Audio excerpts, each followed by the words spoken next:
B'siyata d'shmaya, we're going to learn Shabbos Daf Lamed Tes, and we're going to start 7 lines from the bottom of Daf Lamed Ches Amud Beis, the Mishnah.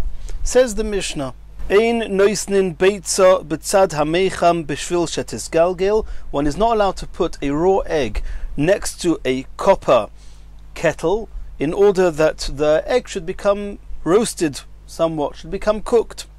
And nobody argues with this. That's the ratio of the Mishnah.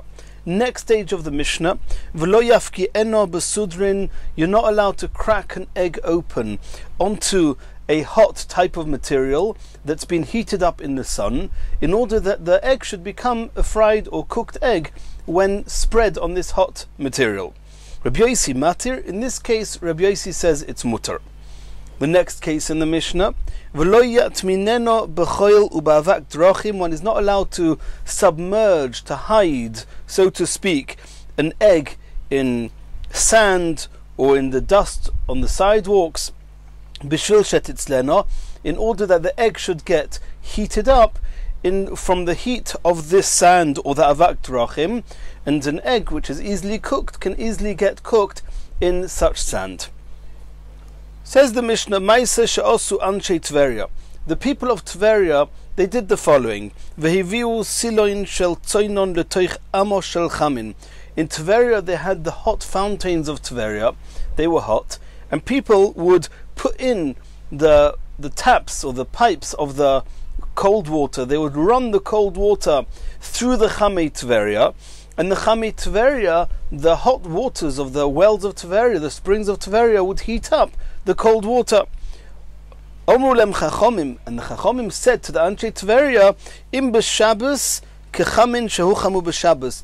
If this water got heated up on Shabbos, it has the same halachas as any water that gets heated up on Shabbos. V'asurim b'rechitza, and you're not allowed to wash with them. Or b'shsia, nor are you allowed to drink this water. V'im b'yom tov, and if they got heated up on Yom Tov, then it's got the halachas of kechamin shehu chama b'Yom Tov. It's got the same halachas as water that was heated up on Yom Tov. V'asurim b'rechitza, you're not allowed to wash with them. Umutarim b'shsia, but you are allowed to drink that water. Says the Gemara, Iboyeluhu, Galgal Mai. We said at the beginning of the Mishnah that you're not allowed to put an egg next to this kettle.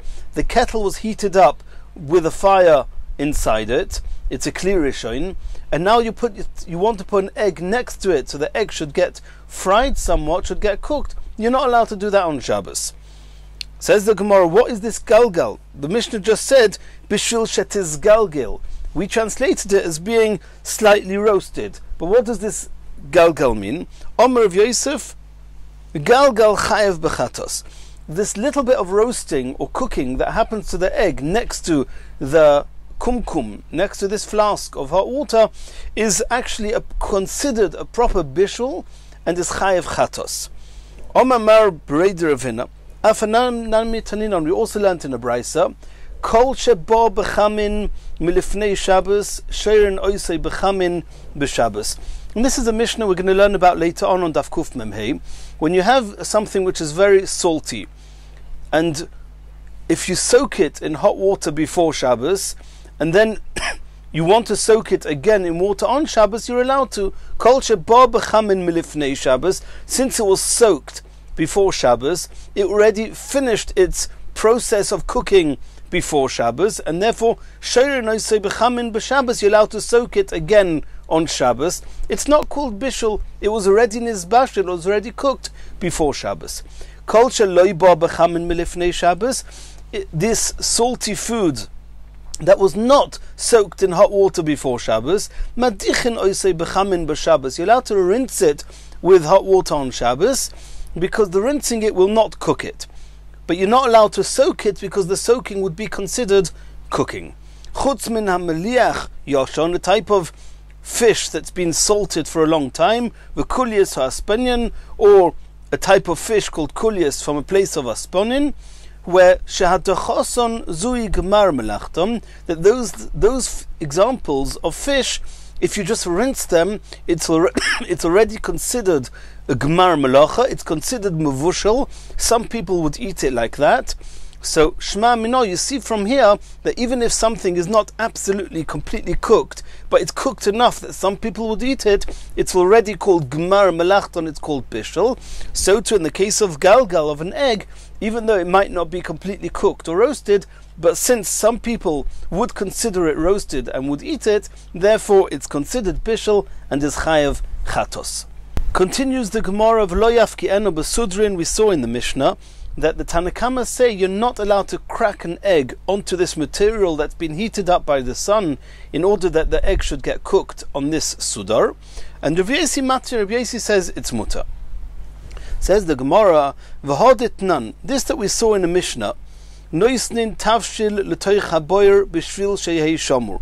One is allowed to put a pot or some cooked food into a pit in order for it to be protected there, that it should not get ruined in the heat of the sun. There's no chiddush there, it's not our sugya.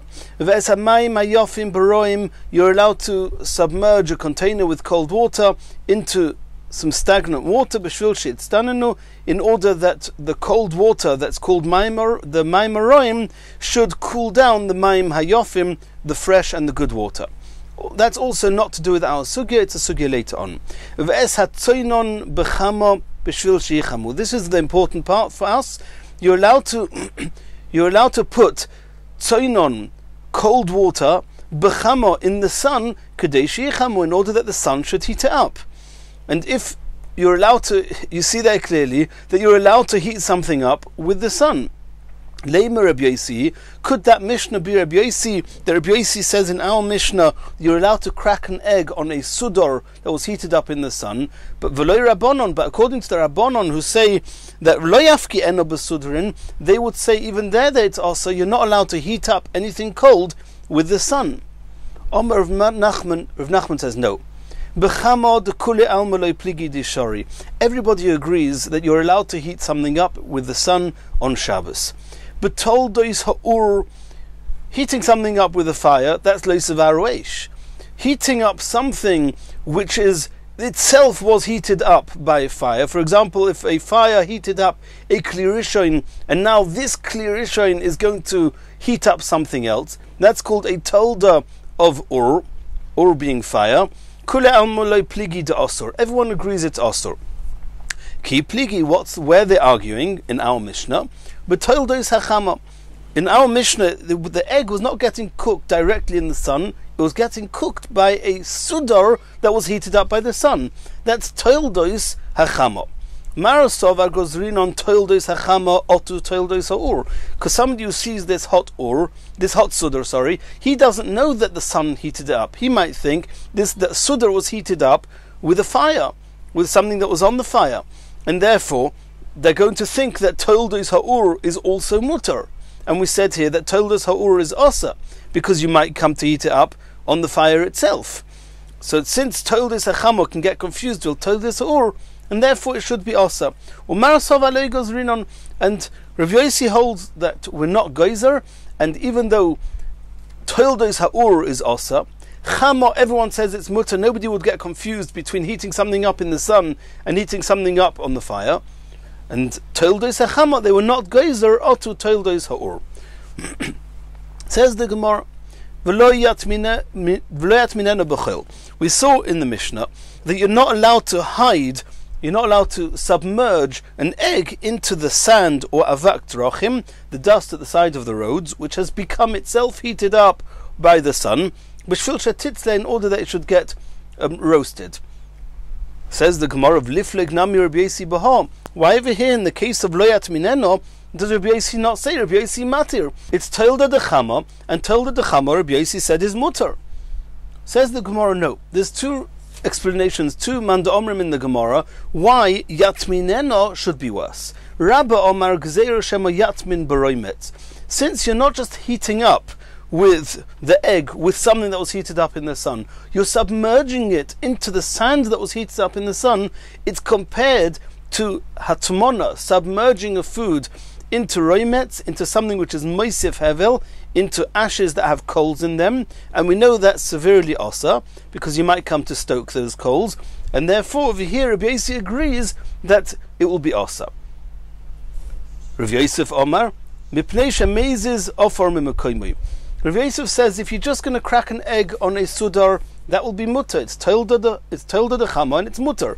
Over here, where he's putting it into the sand, he has to dig away at the sand. And since he's moving some earth or sand away from its place, we're afraid that he's going to come and be choifer guma, he's going to dig a ditch. And that's also on Shabbos. And since over here it's to do with digging, that's why Rabbi Yossi agrees that it's also. My benayu, the difference between the two explanations as to why Rabbi Yossi agrees that hiding the egg inside the choil is also, ika benayu, offer tichuach. When you've got very loose earth, and you want to submerge the egg in the very loose earth, according to Rabbah, who says that it's gzeira shema yatmin baroimet, you might also come to submerge it in ashes and coals. He's going to agree, even if it's loose earth, it should be also. But if you say the whole problem is because you might come to dig away at the ground and make a ditch, in the case where all the earth around is loose, there's no problem of moving the earth aside, and it should be mutter. Continues the Gemara. Meisvei, we're going to ask a question now. Rav Shimon ben Gamliel oimer megalgalin beitza al gag roiseach. You're allowed to crack an egg open to get heat, to get fried on the roof, on a boiling roof. A hot roof, the sun heated up the roof, and the roof is now tulda dechama, and Rabbi Yossi says tulda dechama is mutter, and so here itself Shimon ben Gamliel says that it's mutter. V'ein megalgalin beitza al gav sid roiseach. You're not allowed to crack an egg on sid, a type of cement which is boiling, because there it was heated up with a fire. It's toilda de'ur, and toilda de'ur is also according to everyone. Says the Gemara, according to the opinion that says that the reason that Rabbi Yossi is machmir by yatmineno b'choilu b'avak drochim is because the gzeira you might submerge it in roimets and ashes with coals in lekel and migzer. Then just being on this roof, a roof is not something that you can submerge it in, and therefore we understand it should be mutter. But according to the reason that says that the reason that Rabbi Yossi was machmir was because you might come to dig a ditch on the roof. Also, you might come to dig away a little bit, and it should be also, you should make a gzeira. Says the Gemara, no. Stam gag lesbe offer. On a regular roof, we can take it for granted that there is no earth to be moved aside, and therefore there's no problem of digging a ditch, and therefore it was mutter on the roof. Continues the Gemara. Tashema. We saw at the end of the Mishnah, Maisa she'osu anshe Tveria, the people of Tveria ve'evioi siloin shel tzoinon, and they poured the water, the cold water, into the letoich amo shel chamin, into the collected waters of the springs of Tveria, the boiling springs of Tveria, etc. And we saw that the Chachamim said to them that it's considered that you heated it up on Shabbos, and you're not allowed to use it on Shabbos. And if it's on Yom Tov, you can use it to drink, you cannot use it to wash in. Says the Gemara, Bishlei milaman da'oma gzeira shemo yatmin baroimet, according to the opinion that says that the reason that Rabbi Yossi was machmir and said v'lo yatminenu b'choilu b'avak drochim was because you might come to submerge something else, some food, in ashes that have coals in it, in roimet. Hainu dedumya la'atmona. Then we understand that in the case of the Chamei Tveria, it's also asa, because you are submerging the cold water into the hot water. It's similar to the case of Atmona. If the whole reason that Rabbi Yossi says that even though it's toilda dechama, nonetheless it's also is because you might dig away the earth and make a ditch, which is also ma'ikal. Why with the Chamei Tveria should it be also? Over there, we're not talking about earth. We are submerging cold water into hot water. Says the Gemara, Mi savras ma'aseh Tveria aseifer koi. Who says that the ma'aseh Tveria, who says that the situation there was that you're submerging the cold water into hot water, and it's got to do with v'lo yatminenu b'choilu b'avak drochim. It could be that v'lo yatminenu b'choilu b'avak drochim is asa. And it could be that for that reason Chamei Tveria would be mutter. But with the Gemara, the story of Chamei Tveria is a different case altogether. It's Aresha Koi is talking about, we're assuming that the Chamei Tveria themselves are toilda dechama. And regarding toilda dechama, it says in the Mishnah, lo yafki eno besudrin, the Chachomim say it's asa, Rabbi Yosi mati, Rabbi Yosi says toilda dechama is mutter, v'achi kamru leil Rabbanon Rabbi Yosi. And the Rabbanon actually used the story with the Chamei Tveria against Rabbi Yosi. Homaisa da Anshe Tveria, the toilda is chamahu, the springs of Tveria are heated up by the sun. The water, the cold water that's being put into it is being heated up by toilda dechama. And therefore, according to you, Rabbi Yosi, it should be mutter. V'asulu Rabbanon, and nonetheless the Chachomim there said it was asa. Omar Luhu, so Rabbi Yosi is going to respond to that. Hahu told us urhu. You think that the hot springs of Tveria are toilda dechama, heated up by the sun? They're not. They're toilda de'ur. They're actually heated up by the fire. The cholfia pischa de Gehenna. They pass through the entrance of Gehenna. They get heated up from the fires of Gehenna. And since it's toilda de'ur, everybody agrees, even Rabbi Yosi, that toilda de'ur is asa. So we've now seen three different reasons, possibilities why the Chamei Tveria should be asa. Either because it's dumya l'hatmana, according to the reason that says that Rabbi Yosi was machmir by yatminena b'choilu b'avak drachim, is because it's hatmona, it's submerging something cold in something hot. That would be a reason to be to say it's asa. Or that it's toilda dechama, according to the Tanakama that say toilda dechama is asur. Or that it's toilda de'ur, that l'kule alma it's asur. So we have not yet really had an explanation that would say that the story of Tveria should be mutter.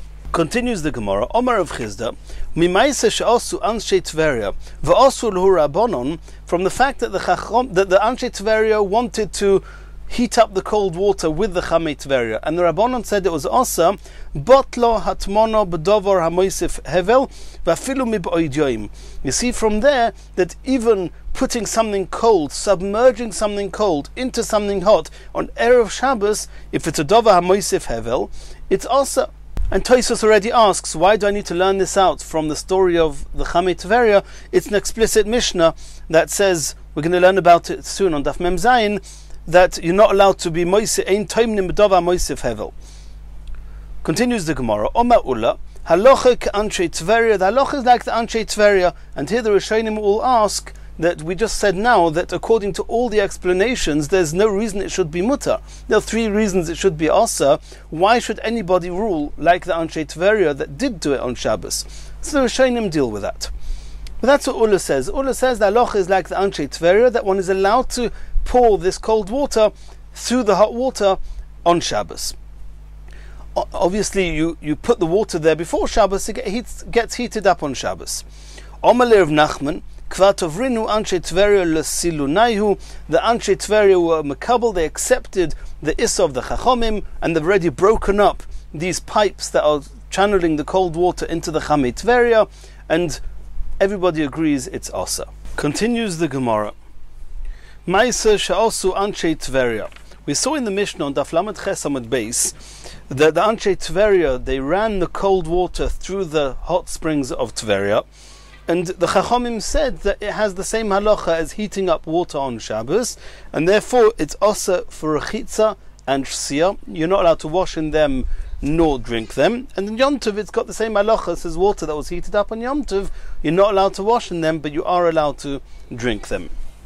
Says the Gemara, my rechitza. The Mishnah is talking about here rechitza, which is asa. What rechitza are we talking about? Ile merechitzatz kol gufay. The first option the Gemara is bringing up is we're talking about regular rechitza, where a person goes into a bath and washes his whole body. Elochamin shehuchamu b'Shabbos huda asirin hochamin shehuchamu me'erev Shabbos mutarim. The Mishnah says it has the halachas of hot water that was heated up on Shabbos, and therefore rechitza is asa. To wash your whole body in hot water, that's asa, even if the hot water was heated up before Shabbos. Well, Tanya, did we not learn in the Brisa, and this is a sugya we're going to learn on Daf Mem, chamin shehuchamu me'erev Shabbos, hot water that was heated up on Erev Shabbos, lemachar on Shabbos, roichitz behen ponov yodav v'raglov. You're only allowed to use it to wash your hands independently, your feet independently, your face independently, but not your whole body. Avaloi kol gufay. So the Mishnah cannot be talking about the rechitza of your whole body and say that it has the halachas of water that was heated on Shabbos or Yom Tov, and therefore it's also where it's apparent in the Mishnah that had it been heated up before Shabbos or Yom Tov, it would be mutter. Says the Gemara, Elo ponov yodov raglov. We're talking here about only washing one's face, one's hands, and one's feet. A Mesefus, the Gemara says, let's move to the last bit of the Mishnah. B'Yom Tov, this water, the cold water that ran into the hot springs of Tiberia on Yom Tov, kechamin sheuchamu b'Yom Tov, it has the same halachas as hot water that was heated up on Yom Tov, v'asurin b'rechitza, and they are also with rechitza, which we're now saying, what does rechitza mean? Ponov yodov raglov, umutarim b'shtzia, but you're allowed to drink that water.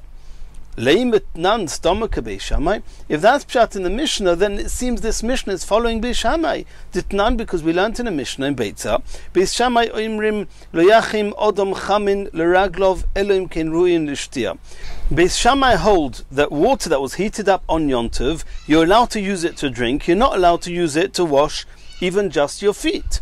Beis Hillel matirim, and Beis Hillel say you are allowed to use it to wash ponov yodov raglov. And our Mishnah that says that the water was heated up on Yom Tov, and therefore it's also berachitza, which we're saying now means ponov yodov raglov, that would be following Beis Shammai, not Beis Hillel. We don't like doing that. We don't want a stoma Mishnah to be like Beis Shammai. Omer b'ikar bar Chanina, B'ikar bar Chananya says a third explanation in the Mishnah. It's not talking about washing your whole body. It's not talking about washing your hands, feet, and face. Rather, lish tateif bohem kol gufoy, to rinse your whole body, not by going into the water, but by pouring the water over your body or skin on. And that's the rechitza that we're talking about here, that when you heat up water on Shabbos or Yom Tov, you're not allowed to rinse your whole body with it. But if you heat it out before Shabbos or Yom Tov, you are allowed to rinse your whole body with it. V'hai Tanahu, and this Mishnah is going like one of the Tanoim, and it's going to be Reb Shimon in the following Brisa. The Tanya we learnt in the Brisa, Lo yishatif odom kol gufoy bein bechamin bein betzoinom divi Reb Meir. Reb Meir says you're not allowed to rinse your whole body, not with hot water and not with cold water. Reb Shimon Matir, Reb Shimon says you are allowed to wash your whole body, rinse your whole body with hot water or with cold water. Reb Yehuda says he makes a compromise, and he says that you're allowed to use cold water to rinse your whole body, but not hot water. It's the only Tana that says that you're allowed to use hot water to rinse your whole body on Yom Tov if it was heated up before Yom Tov is Reb Shimon, and that will be our Mishnah. It's talking about water that was heated up before Yom Tov, and therefore you're allowed to rinse your whole body with it. But had it been heated up on Yom Tov, then you're not allowed to. According to the other Tanoim, Reb Meir and Reb Yehuda, even if you heated up the water on Erev Shabbos, you're not allowed to rinse your whole body with it on Shabbos. Our Mishnah says explicitly it's only asa because it's heated up the water on Yom Tov. But it's mashma now Mishnah. Had you heated it up before Yom Tov, you're allowed to rinse your whole body with it. And that is the opinion of Reb Shimon. Omer Rav Chizda. Rav Chizda adds machloikas bekli. The machloikas in this brisa between Reb Meir, Reb Shimon, and Reb Yehuda is talking about when the water is poured from a kli. Aval bekarka. If this water is in the ground, divrei hakil mutar. Everybody says it's mutar because nobody will think by mistake that you've heated this up with toil de da'ur on Shabbos or Yom Tov. Everybody will know that this was saved in the ground, because it's very common to put hot water in the ground and it will retain its heat for a couple of days, and therefore everybody says that if you heated it up before Yom Tov, then you're allowed to wash your whole body on Yom Tov with it. Asks the Gemara, we just said now from B'ikar bar Chananya that our Mishnah is talking about this type of rinsing one's body with this water, and we said that it's following Reb Shimon. Now over here, in the case of the Mishnah, the Chamei Tveria are in the ground. V'asu luhu Rabbanon. And the Rabbanon said that it's asa. The Chamei Tveria, the Anshe Tveria said it was mutter. The Chachomim said it was asa, even though it's talking about in the ground. Eloi itma hachi itma. What Rav Chizda said was as follows. Machloikus bekarka, the whole argument is if it's in the karka, and therefore our Mishnah that the Chachomim said it was osa with the Chametz Tveri is indeed only Reb Shimon. Aval bekli divrei hakil osur. If this hot water is held in a kli, even Reb Shimon will agree that you're not allowed to wash yourself with this hot water on Yom Tov. Continues the Gemara, Omar Rabba bar bar Chomna, Omar Rabbi Yochanan, halacha Rabbi Yehuda. The halacha is like Rabbi Yehuda that says that with hot water you're not allowed to rinse yourself on Shabbos, on Yom Tov, but with cold water you are allowed to. Omar le Rav Yosef. Rav Yosef said to Rabba bar Chomna, Befeirush shmiya lecha. Did you hear this explicitly from Rabbi Yochanan that the halacha is like Rabbi Yehuda? Or was it just apparent from something else that you may have assumed? Says Rabbi, my chlala, where else could I have known it from? Where could I have deduced such a thing? So Rav Yosef answered back, the Omer of Tanchim, Omer Rabbi Yochanan, Omer Rabbi Yanai. You may have learnt it from the following quote from Rabbi Yochanan in the name of Rabbi Yanai. Omar Rav in the name of Rav. Kol mokim shata moitze shnaim chalukin. Whenever you find two chachomim arguing, ve'echod machria, and one makes a type of mediator, a type of compromise, that he says somewhere in between the other two opinions, halacha k'divrei machria. The halacha is like the machria. And in our case, Reb Meir says it's also to rinse oneself with hot water or cold water. Reb Shimon says it's mutter with hot water and cold water. And Rabbi Yehuda is a type of compromise. He says with hot water it's also, with cold water it's mutter. So the halacha should be like Rabbi Yehuda because he's the machria. And the only place we do not say the halacha is kudas ha-machria is chutz mikulei matlonios, those rags that a person assumes them to be very insignificant, as we learnt in the Gemara previously on Daf Chovtes. We learned that the rags that are more than gimel by gimel tfochim, etzboi, but less than gimel by gimel tfochim, and we spoke there about muchon and eino min muchon. There we had three opinions. She'afal pishe Rebbe Eliezer machmir. Rebbe Eliezer is completely machmir. We were talking there about when it's hanging on the hook, or when he puts this matloinios behind the door. The Rebbe Eliezer says that in both of those cases it's a chumrah. Rabbi Yeshua Mekel, Rabbi Yeshua is Mekel on both. Rabbi Akiva Machria. Rabbi Akiva says that when it's hanging on the hook, it's still got a Shem Kli, but when it's behind the door, it doesn't. And for those who don't remember, you can refer back to that Gemara. And in that case, Ein halacha k'divrei machria. There, the halacha is not like Rabbi Akiva for a number of reasons. Choda, number one, the Rabbi Akiva Talmidhu. Rabbi Akiva was a Talmid, and we don't say that halacha is like a machria when it's a Talmid being machria against his Rebbe. V'oid hahoda be Rabbi Akiva legabed Rabbi Yeshua. We saw in the Gemara there that Rabbi Akiva afterwards he was chayzer, he changed his mind and he held like Rabbi Yeshua, as we saw in the Gemara there. And the question is, if besides for mikulei matloinios that the halacha is not like Rabbi Akiva for the reasons we just mentioned, everywhere else halacha kedas hamachria. So maybe that's why you thought that halacha here is like Rabbi Yehuda, who's a machria. Says the Gemara of imichlala mai, and so what? Let's say that I deduced it from there, and so what? It's a good source. If the halacha is always like the machria, here the halacha will be like Rabbi Yehuda. Says the Gemara, no. Dilma hanim masnisin. It could be halacha kedas hamachria is only in cases where the three opinions, the mekel, the machmir, and the one that makes the hachra, the one that makes the compromise, that's if the three opinions are in the Mishnah. But aval bebraisa, but if the three opinions are only in a braisa, loy, maybe over there the halacha is not like the machria, and over here in our case this is a braisa, so maybe the halacha would not be like Rabbi Yehuda. Omalei, he answered back, no, I did not deduce it from there. I heard explicitly from Rabbi Yochanan that the halacha was like Rabbi Yehuda. And the Mirz Hashem in the next Shia will carry on from here.